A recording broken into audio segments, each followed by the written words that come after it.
Hello, one and all. It's my view, Dr. Stone, chapter 228, Life Stone. And as it turns out, my theory from last week that the Y-Man was the moon was just a wee bit off. Because the big actual truth, the big actual secret about the Y-Man is that he is the Medusa. He is all the Medusas, all of which seem to have their own consciousness and will, and all of which are writhing around on the surface of the moon through some force and power that I can't even begin to comprehend. And I have questions. I have a lot of questions. I mean, first and foremost, why? Why is any of this a thing? And it does seem like we had some answers this chapter, but that really just leads us to more questions. I mean, first off, the Y-Man asked, again, do you want to die? Just like he did all those dozens of chapters ago. And even back then, I did not view that line as a threat. To me, it was a warning. It was basically the Y-Man saying, do you want to die? Why don't you just stay petrified? Why don't you just stay safe inside your stone cocoon?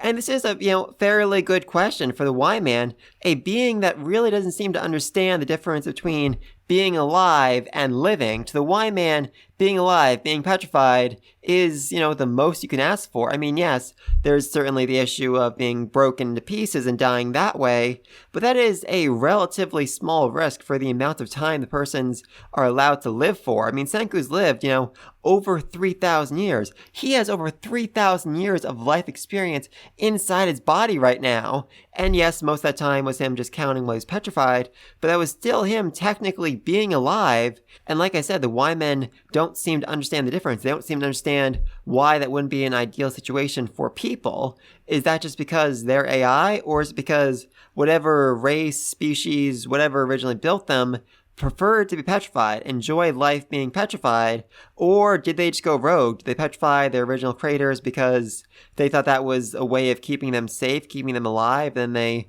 fled to another planet? I mean, maybe. And while they certainly seem to value life, that is not their only motivation, as Zeno describes them as mechanical parasites.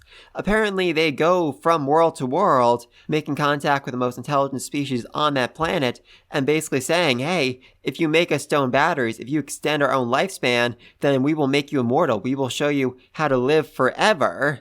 And I guess that was a deal that humanity made? I mean, I was talking about this a bit in my last video, but there's a rather well-known conspiracy theory stating that during the original moon landing mission, there was 2 minutes where the radio was cut out. And that's because the original astronauts made contact with some sort of alien entity and made some sort of deal with it.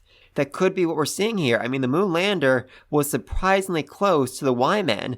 Is it possible that NASA already knew about their existence and intentionally landed the Apollo mission near them so that Neil Armstrong and the others could make contact with them? If so, then the cult of the Y-Man, a theory I've had ever since Dr. Chelsea first showed up, might actually be true. There might have actually been a secret organization inside of NASA who was conspiring with an alien entity to obtain immortality. I mean, that's certainly not the kind of thing you go to the press about. You wouldn't tell them, hey, we found aliens on the moon. That would cause an absolute insane panic, especially, what happened when the Cold War was still kind of raging on, and Russia wouldn't have been too happy to find out they missed a shot at actually, making first contact with aliens.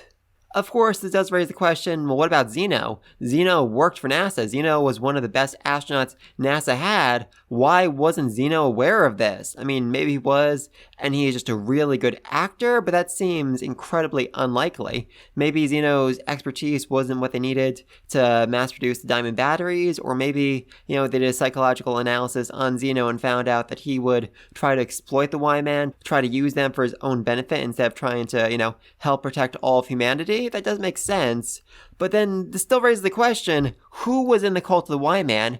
Who exactly was helping the Y-Men mass produce the diamond batteries? And again, I have theories. I certainly have theories. I mean, I've been saying Dr. Chelsea was a spy ever since she first showed up.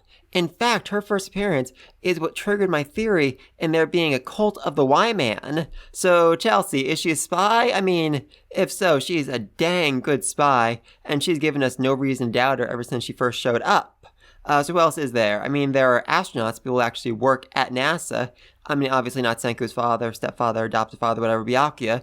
I mean, it seems very, very unlikely he was working with the Y-Man. That would just be a weird twist at this point. But there were other astronauts. In fact, 2 of them seemingly disappeared at some point during their time on the island. They left to go find medicine back on the mainland, and they never came back. It was assumed, oh, they must have died going out to sea, but maybe they were working with the Y-Man. Maybe they knew this was coming and wanted to get back to the base so they could make contact with them. I mean, maybe. I'm not sure about that. Then we have, the people I've been theorizing about for a very long time. First off, Luna's father. Now, I have no real reason to suspect him, other than the fact that Luna's name literally means moon, and it was said that her father is such an influential man that he was able to get her into medical school despite the fact that her grades were nowhere near good enough to actually enroll. So, I don't know, maybe he was actually working with the Y-Man. And in terms of actually, financing all of this, it's not like the government could just, levy money for working with a secret alien. They would need somebody else to actually handle the finances of it all, and that could have been Ryu's uncle, the CEO of the largest company in the world. So, is it possible that, Luna's father and Ryu's uncle were part of the cult of the Y-Man who were attempting to obtain immortality by making a deal with this alien entity? I mean, maybe. Hopefully next chapter fills in some of those blanks. Anyway, though, start of this chapter, we see the moving, swaying mass of the Y-Man. And this raises, even more questions because it is clear that these Medusas are moving through some force, through some entity, and even the Medusa that Kawaku threw last chapter is able to float in the air. I mean, yes, the moon has less gravity than Earth, but things should still fall. The Medusa shouldn't be able to just, stay floating in the air like that. So it seems that the Y-Men, the Medusas, aren't actually able to use their full power when they're exposed to oxygen. This somehow limits them. I mean, that's the reason why the Medusa's never spoken directly to Senku and the rest of them back down on Earth, why it never moved by its own force.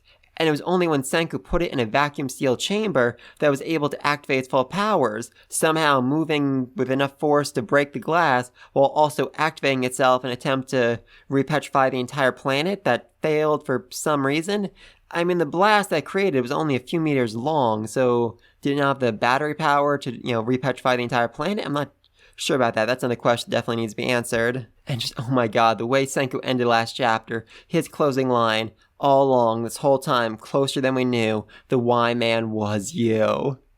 I mean, we all drove ourselves completely and utterly insane trying to figure out exactly who Senku was referring to there. Was there a traitor in their midst? What was going on? And the truth was, it was the Medusa, the thing they've been carrying with them for every step of the journey, the thing that's been with them the entire freaking time. Oh, that was a great twist. That was an absolutely amazing twist, and I loved it. And it seems like humanity will make another deal with the Y-Men, which seems just, like an overwhelmingly bad idea considering how the first deal went, but Senku offers to replenish their life force, to make them new diamond batteries, if in exchange they just quit firing off those dang Petra beams every chance you get, you jerkwads!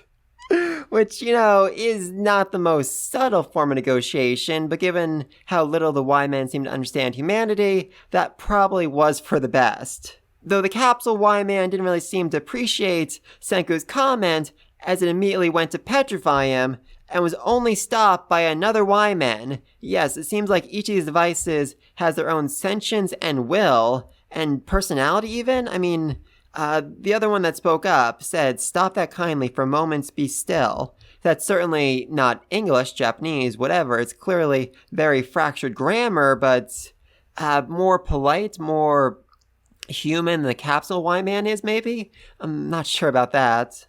And it seems like next chapter will actually answer some of these questions, actually answer the truth about where the Y-Men came from, who were their creators, are they just silicone-based life forms that grew through evolution on their own? I mean, it seems very unlikely.